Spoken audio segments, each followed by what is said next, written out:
नमस्कार दोस्तों, स्वागत है आप सभी का। मेरा नाम है प्रेमपाल सिंह और आप जुड़ चुके हैं हमारे साथ हमारे YouTube प्लेटफॉर्म पर। हम डिस्कस करने वाले हैं जीएस और जीके का प्रैक्टिस सेट। तो आज हम कुछ क्वेश्चंस प्रैक्टिस करेंगे। तो आने वाले आपके एग्जाम में जो जीएस की पोर्शन पूछी जाती है उसमें हम डिफरेंट डिफरेंट काइंड के जो जीएस के क्वेश्चंस हैं, पीवाईक्यू हैं, वो प्रैक्टिस करने वाले हैं।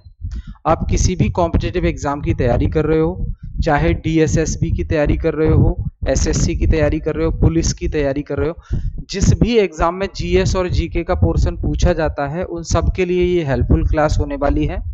और इस क्लास का टाइमिंग है रात को 8 बजे डेली, मंडे टू सैटरडे। ठीक है, तो शुरू करते हैं हम आज की क्लास।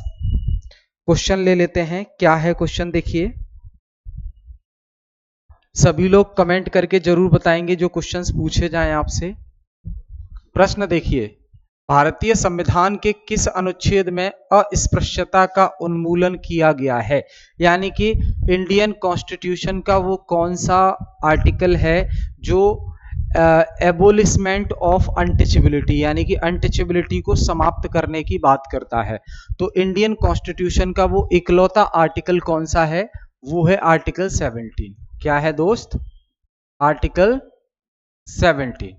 ये जो आर्टिकल 17 है, आर्टिकल 17 है इंडियन कॉन्स्टिट्यूशन का। और अगर और थोड़ा जो है ब्रेक करें इसे, तो ये आर्टिकल 17 है फंडामेंटल राइट। क्या है? मौलिक अधिकार है। तो मौलिक अधिकार है, ये बात करता है एबोलिश अनटचेबिलिटी, एबोलिश अनटचेबिलिटी, अस्पृश्यता का अंत की बात करता है। तो किसी भी फॉर्म में अगर देश में ये अनटचेबिलिटी की प्रैक्टिस देखने को मिलती है तो उसके खिलाफ सुप्रीम कोर्ट और हाई कोर्ट हैं उसको पनिश करने के लिए। और जिसके खिलाफ ऐसा हुआ है, जिसके इस फंडामेंटल राइट का हनन हुआ है, वायलेशन हुआ है, उसको प्रोटेक्ट करने के लिए सुप्रीम कोर्ट, हाई कोर्ट है। ठीक है, बात कर लेते हैं फंडामेंटल राइट्स की, क्योंकि ये आर्टिकल 17 फंडामेंटल राइट में आता है। तो ये जो फंडामेंटल राइट वाला जो चैप्टर है इंडियन पॉलिटी का, ये प्रश्न है फंडामेंटल राइट वाला जो ये जो चैप्टर है, जिसे हम क्या कहेंगे? मौलिक अधिकार या मूल अधिकार, मौलिक अधिकार या मूल अधिकार कहेंगे हम। ठीक है, तो ये जो फंडामेंटल राइट का चैप्टर है ये इंडियन कॉन्स्टिट्यूशन में कहां से लिया गया है? ये यूएसए से लिया गया है। कहां से? यूएसए से ये कॉपी किया गया है। और इंडियन कॉन्स्टिट्यूशन के किस पार्ट में इसको शामिल किया गया है? तो भाग 3 किससे संबंधित है? फंडामेंटल राइट से संबंधित है इंडियन कॉन्स्टिट्यूशन का। और कुछ देखें हम तो 12 से लेके 35 तक ये टोटल जो आर्टिकल्स हैं, ये टोटल जो आर्टिकल्स हैं ये किसकी बात कर रहे हैं? फंडामेंटल राइट की बात कर रहे हैं। शुरुआत में ओरिजिनल कॉन्स्टिट्यूशन की जब हम बात करते हैं तो ओरिजिनल कॉन्स्टिट्यूशन में बेटा कितने फंडामेंटल राइट्स थे? तो ओरिजिनल कॉन्स्टिट्यूशन में फंडामेंटल राइट्स का जो नंबर था वो 7 था। कितना था? 7। लेकिन फिर क्या हुआ? 44th नंबर का एक संवैधानिक संशोधन होता है।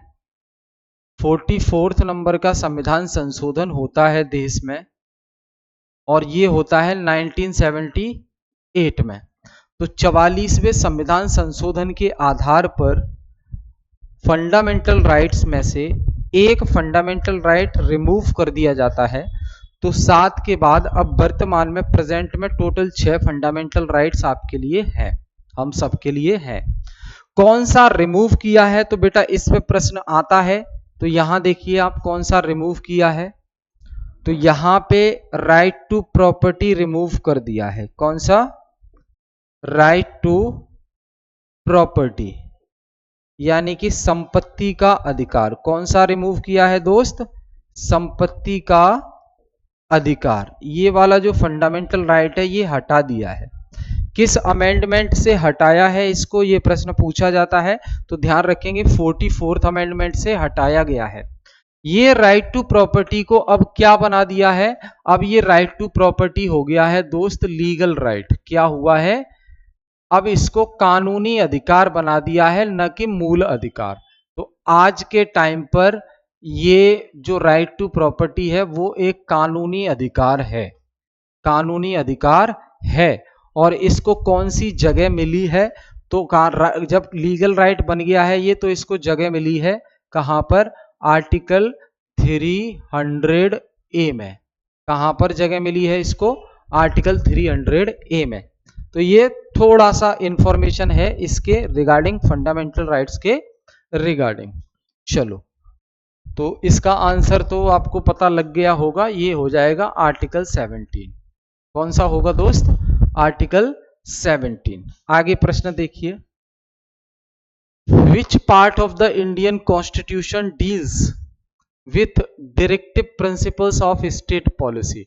भारतीय संविधान का वो कौन सा भाग है जो डीपीएसपी से संबंधित है, राज्यों के नीति निर्देशक तत्वों से संबंधित है?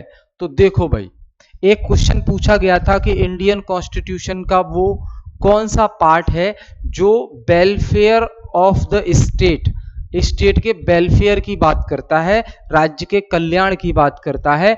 तो वो इकलौता एक ऐसा पार्ट है इंडियन कॉन्स्टिट्यूशन का, वो है भाग 4। कौन सा? भाग 4, यानी कि पार्ट 4। कौन सा है दोस्त? पार्ट 4।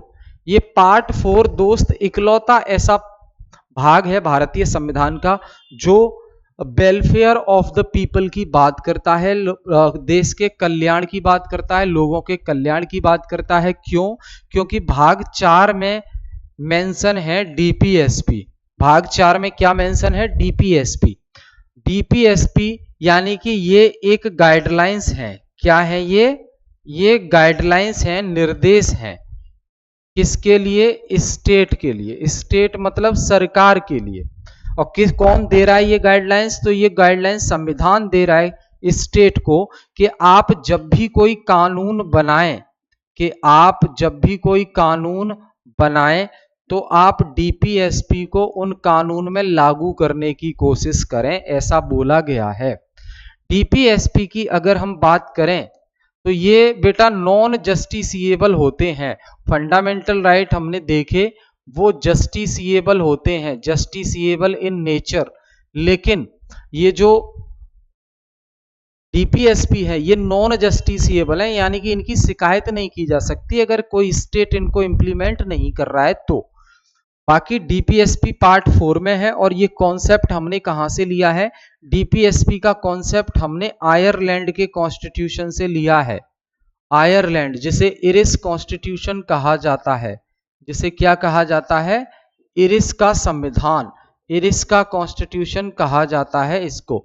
तो डीपीएसपी का कॉन्सेप्ट हमने कहां से लिया है? डीपीएसपी का कॉन्सेप्ट दोस्त हमने आयरलैंड से लिया है, आयरलैंड के संविधान से लिया है। और इससे रिलेटेड जो टोटल आर्टिकल्स हैं, इससे रिलेटेड जो टोटल आर्टिकल हैं वो 36 से शुरू होते हैं और 51 पे जाके खत्म हो जाते हैं। ठीक है, इन्हीं में बात की गई है, दिशा निर्देश दिए गए हैं सरकारों को कि जब भी कोई सरकार कोई नियम कानून बनाए तो उसमें डीपीएसपी के पॉइंट्स को इंप्लीमेंट करने की कोशिश करे। एक एग्जांपल देता हूं आपको, जैसे 36 से लेके 51 के बीच में एक आर्टिकल आता है, आर्टिकल 40, आर्टिकल 40, जिसमें बात क्या की गई है? ग्राम पंचायतों के गठन की बात की गई है। ग्राम पंचायतों के गठन की बात की गई है। इसकी बात की गई है? गठन की बात की गई है कि गांव में ग्राम पंचायतों का गठन होना चाहिए। अब ऐसा तो उसमें बोल के छोड़ दिया, लेकिन भैया गठन ऐसे ही थोड़ी ना हो जाएगा। गठन करने के लिए ऑर्गेनाइजेशन, ग्राम पंचायत की ऑर्गेनाइजेशन बनाने के लिए अमेंडमेंट भी करना पड़ेगा कॉन्स्टिट्यूशन में, क्योंकि आप जानते हैं ओरिजिनल कॉन्स्टिट्यूशन में जो पंचायती राज इंस्टीट्यूशंस हैं या अर्बन लोकल बॉडीज हैं, शहरी स्थानीय निकाय या पंचायती राज प्रणाली, जिसे हम स्थानीय सरकार कहते हैं, तो पंचायत अगर आएंगी इसका मतलब है लोकल सरकार आई है। तो लोकल सरकार लाने के लिए संविधान में बदलाव तो करना पड़ेगा, संशोधन करना पड़ेगा। क्यों? क्योंकि ओरिजिनल कॉन्स्टिट्यूशन जो 26 नवंबर 49 को हमें मिला, उसमें तो लोकल गवर्नमेंट शामिल थी नहीं। भारतीय संविधान में दो ही लेवल पर सरकार काम करती थी, केंद्र के स्तर पे और राज्य के स्तर पे। तो ये तीसरा स्तर जो सरकार का है, जिसे हम जमीनी स्तर की सरकार कहते हैं, लोकल गवर्नमेंट कहते हैं, या इसे डिसेंट्रलाइजेशन ऑफ पावर कहते हैं। तो भैया देखो, ये जो ग्राम पंचायतों का गठन है, ये आर्टिकल 40 डीपीएसपी में बोल दिया गया सरकार से कि आप इसको लेकर नियम कानून बनाएं। अब सोचो संविधान कब बना है, 26 नवंबर 1949 हमने एडॉप्ट किया, ठीक। तो इस दिन के बाद से कॉन्स्टिट्यूशन में कब इसको शामिल किया गया लोकल गवर्नमेंट को, तो दोस्त याद होगा आपको, इसके लिए 73rd कॉन्स्टिट्यूशनल अमेंडमेंट एक्ट 1992 में लाया गया, ठीक है। तो 73वें संविधान संशोधन के आधार पर भारत देश में क्या होता है, भारत देश में पंचायतों का गठन होता है, यानी कि PRI, पंचायती राज इंस्टीट्यूशंस, ठीक है। तो संवैधानिक दर्जा कब मिला, संवैधानिक दर्जा कब मिला है हमारे देश में, पंचायतों को संवैधानिक दर्जा कब मिला है, तो दोस्त हमारे देश में पंचायतों को संवैधानिक दर्जा मिला है 1992 में। लेकिन क्या इससे पहले से पंचायत चल रही थी, तो जी हां। तो यहां देखो आप, भारत सरकार ने एक कमेटी का गठन किया था जिसका नाम है बलवंत राय मेहता कमेटी। भारत सरकार ने एक कमेटी का गठन किया था जिसका नाम है बलवंत राय मेहता समिति। क्या नाम है, बलवंत राय मेहता समिति। तो ये जो समिति बनाई गई थी वो 1957 में बताई गई थी, ठीक है। 1957 में ये समिति बनाई जाती है और इस समिति में जो सिफारिशें थीं, यानी कि इस कमेटी ने जो रिकमेंडेशन दी वो क्या थी, त्रिस्तरीय प्रणाली की रिकमेंडेशन इन्होंने दी कि एक जिला परिषद होगी, जिला स्तर पर जिला परिषद होगी, जिला स्तर पर, उसके बाद जो है पंचायत समिति होगी ब्लॉक के स्तर पर, पंचायत समिति होगी ब्लॉक के स्तर पर, और लास्ट में ग्राम पंचायत होगी गांव के स्तर पर, ग्राम पंचायत होगी गांव के स्तर पर। तो कुछ इस प्रकार का ये इन्होंने 3 प्रकार का सिस्टम बताया, त्रिस्तरीय प्रणाली। ये सिफारिश की किसने, बलवंत राय मेहता समिति ने। तो इसी सिफारिश के आधार पे कहें हम तो 1957 में ये कमेटी बनी, इसने उसके बाद अगले साल रिपोर्ट दे दी। और फिर पंडित जवाहरलाल नेहरू ने क्या किया, पंडित जवाहरलाल नेहरू ने राजस्थान का एक जिला है, राजस्थान का एक जिला है और उस जिले का नाम है नागौर। तो नागौर में पंचायती राज व्यवस्था की शुरुआत कर देते हैं। पंडित जवाहरलाल नेहरू उस समय प्रधानमंत्री थे, तो ये पंचायती राज प्रणाली की शुरुआत कर देते हैं। कब, 2 अक्टूबर गांधी जयंती वाले दिन 1959, गांधी जयंती वाले दिन 1959 को राजस्थान के जिला नागौर में पंचायती राज व्यवस्था की शुरुआत हो जाती है। लेकिन शुरुआत तो हो गई और राजस्थान के बाद फिर आंध्र प्रदेश ने भी इसको फॉलो कर लिया, आंध्र प्रदेश में भी लागू हो गई।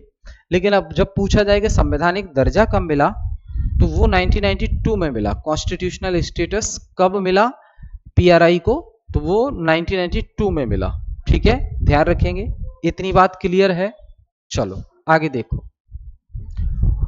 Who appoints the chief minister of state, राज्य का जो मुख्यमंत्री होता है उसकी नियुक्ति कौन करता है, तो ये हमें अच्छे से पता है, गवर्नर करता है। कौन करता है, गवर्नर करता है, राज्यपाल करता है, ठीक है जी, राज्यपाल करता है। अब आप ध्यान रखिएगा, सेंटर और स्टेट में हम अगर कंपैरिजन करें तो सेंटर में होता है राष्ट्रपति यानी कि प्रेसिडेंट, सेंटर में होता है राष्ट्रपति यानी कि प्रेसिडेंट, ठीक है। गवर्नर किसकी नियुक्ति करता है, मुख्यमंत्री की। ये स्टेट की बात हो रही है। और जब सेंटर की बात करें तो राष्ट्रपति किसकी नियुक्ति करता है, प्रधानमंत्री की। किसकी करता है, प्रधानमंत्री की। अब बात करते हैं कि दोनों एक ही काम है। राष्ट्रपति का जो काम सेंट्रल गवर्नमेंट में है इंडिया लेवल पर, वही काम गवर्नर का कहां पर है, वही काम गवर्नर का है राज्य के अंदर। डिफरेंस, तो डिफरेंस पावर्स में कुछ डिफरेंस है, बाकी जो बेसिक डिफरेंस हम कहें तो राष्ट्रपति का तो हमारे यहाँ इलेक्शन होता है, राष्ट्रपति का होता है क्या, चुनाव। लेकिन क्या राज्यपाल का चुनाव होता है, बताओ जरा कमेंट में, कमेंट करके बताओ क्या राज्यपाल का चुनाव होता है। ठीक है, तो ये ध्यान रखना, गवर्नर अपॉइंट करता है, नियुक्ति करता है किसको, राज्यपाल की, याद रहेगा। चलो, which of the following is not a fundamental right, निम्नलिखित में से कौन सा एक मौलिक अधिकार नहीं है। तो 6 मौलिक अधिकार हैं अभी, और उसके अलावा जो होगा वो नहीं होगा। तो देखो, राइट टू इक्वलिटी ये मौलिक अधिकार है, राइट टू फ्रीडम स्वतंत्रता का अधिकार मौलिक अधिकार है, राइट टू प्रॉपर्टी, ये मैंने पहले क्वेश्चन में एक्सप्लेनेशन में बताया आपको, संपत्ति के अधिकार को रिमूव कर दिया गया है फंडामेंटल राइट्स की लिस्ट में से और उसको नई जगह पहुंचा दिया है आर्टिकल 300A में, और वहां उसको कानूनी अधिकार बना दिया गया है। तो सी आंसर इसका सही हो जाएगा। The first amendment to the Indian constitution was made, पहली अमेंडमेंट, पहला संविधान संशोधन कब हुआ, प्रथम संविधान संशोधन, प्रथम संविधान संशोधन कब होता है भैया, 1951 को। और जो लेटेस्ट हुआ है वो कौन सा है, वो है 106 नंबर का, 106 नंबर का संविधान संशोधन अभी तक हुआ है। तो टोटल 1951 से लेकर अब तक टोटल 106 संविधान संशोधन हो गए हैं। पहला संविधान संशोधन 1951 में हुआ था, यहां से शुरुआत हो जाती है आर्टिकल 368 के उपयोग की। भारत में चुनाव कराने के लिए कौन सी संस्था जिम्मेदार है, तो भैया भारत में चुनाव कराने के लिए तो इलेक्शन कमीशन ही जिम्मेदार है। हालांकि स्टेट इलेक्शन कमीशन भी होता है, स्टेट इलेक्शन कमीशन भी होता है। कौन होता है, स्टेट इलेक्शन कमीशन भी होता है, राज्य निर्वाचन आयोग आर्टिकल 243, ठीक है। लेकिन ये कौन से चुनाव करवाता है, ये दोस्त स्थानीय चुनाव करवाता है, ये करवाता है स्थानीय चुनाव। स्थानीय चुनाव मतलब पंचायत और नगर निगम के चुनाव। बाकी इलेक्शन कमीशन ऑफ इंडिया, जब हम इलेक्शन कमीशन ऑफ इंडिया की बात करें तो ये इलेक्शन कमीशन ऑफ इंडिया कौन से चुनाव करवाता है, राष्ट्रपति के करवाता है ये चुनाव, उपराष्ट्रपति के करवाता है, ठीक है, लोकसभा के करवाता है ये, राज्यसभा के करवाता है ये, और यही करवाता है राज्य के अंदर विधानसभा के चुनाव। कौन से, विधानसभा के चुनाव। और ये है आपका आर्टिकल 324, ठीक है दोस्त। Article 324 is related to which organisation, तो is related to election commission of India. The minimum age required to become the president of India, Bharat में राष्ट्रपति बनने के लिए क्वालिफिकेशन 35 साल होती है ना, और किसी भी लाभ के पद पर नहीं होना चाहिए। Which of the following is not a feature of Indian federalism, भारतीय जो संघवाद है उसकी क्या एक विशेषता नहीं है, भारतीय संघवाद की क्या एक विशेषता नहीं है। सुप्रीमेसी ऑफ द कॉन्स्टिट्यूशन, तो सुप्रीमेसी ऑफ कॉन्स्टिट्यूशन है, जल्दी से बताएं, सुप्रीमेसी ऑफ कॉन्स्टिट्यूशन है ये तो। इंडिपेंडेंट जुडिशरी है, बिल्कुल है। डुअल पॉलिटी है, बिल्कुल है, सेंटर में अलग राज्य में अलग। Unitary in times of emergency, emergency के टाइम पर यूनिटरी देखने को मिलती है, बताओ भाई। तो ये इंडियन फेडरलिज्म की हिस्सा नहीं है, क्लियर, ध्यान रखेंगे इसको। आगे, who is the head of the state government in India, तो गवर्नर होता है, इसके बारे में सोचना ही नहीं है, sorry, who is the head of the state government in India, state government का हेड गवर्नर होता है। अगर सेंट्रल गवर्नमेंट का पूछते तो आप बताते राष्ट्रपति, ठीक है। तो Panchayati Raj system is mentioned in which part of the Indian constitution, Panchayati Raj व्यवस्था किस पार्ट में है, पार्ट 9 में, 10 में, 11 में, 12 में, बताओ भाई जल्दी से। पंचायती राज व्यवस्था किस पार्ट में है, तो पार्ट 9 में है पंचायती राज प्रणाली, जहां पर पार्ट 9 में है पीआरआई, पार्ट 9 में है पीआरआई और 9A में है अर्बन लोकल बॉडीज। ठीक है, तो ध्यान रखेंगे आप। तो ये हमने कुछ क्वेश्चन डिस्कस किए, बीच में थोड़ा सा स्टॉप हो गई थी हमारी क्लासेस, लेकिन अब फिर से रीस्टार्ट हो गई हैं कुछ टेक्निकल इशू की वजह से। ठीक है, तो फिर मिलेंगे हम डेली रात को 8 बजे, मंडे टू सैटरडे। बहुत बहुत धन्यवाद आप सभी का।